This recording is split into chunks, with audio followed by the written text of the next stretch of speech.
ওই মুহূর্তে কালকে যখন এই ঘটনাটি ঘটে তার ঠিক আগ মুহূর্তেই বিদ্যুৎ চলে যাওয়ার কারণে লিফটের যে অটো রেস্কিউ ডিভাইস একটা থাকে এআরডি, এই ডিভাইসটি কোনো কারণে ওই সময় এটি লিফটের কোনো সেন্সরের দরজা খুলে ভিতর থেকে খোলার চেষ্টা করার কারণে বা এই ধরনের কোনো কারণে লিফটটির ওই অটো সিস্টেমটা কাজ না করার কারণে তাৎক্ষণিক এটা সচল হয়নি। কিন্তু আজকে আমরা যখন আসলাম, আমরা আসার পরও একবার ইলেকট্রিসিটি চলে গিয়েছিল আপনারা, তখন কিন্তু লিফট সচল ছিল, আমরা আবার খবর নিয়েছি।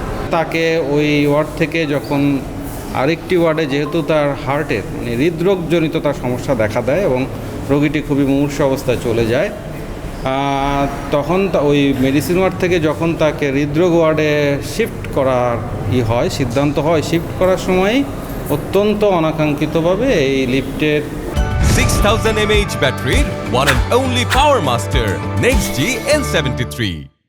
আমাদের পিছনে যে লিফটটা আছে, এই লিফটে রোগীটাকে নেওয়ার পর যখন 10 তলা থেকে রোগীটাকে যখন 4 তলায় কার্ডিওলজি বিভাগে নেওয়া হবে, তখন বিদ্যুৎটা চলে যায়। বিদ্যুৎটা চলে গেলে এই লিফটটা 10 এবং 9 তলার মাঝামাঝি লিফটটা আটকে পড়ে এবং সেখানে 10 বা 15 মিনিটের মধ্যে রোগীটি একটা দুঃখজনকভাবে রোগীটির মৃত্যু ঘটে।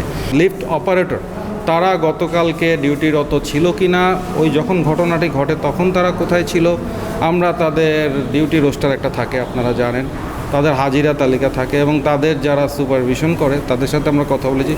লিফট অপারেটরদের সাথেও আমরা কথা বলেছি যে তোমরা তারা কোথায় ছিলে না ছিলে। আমরা এখন সব কিছু আমরা এখন বিশ্লেষণ করব।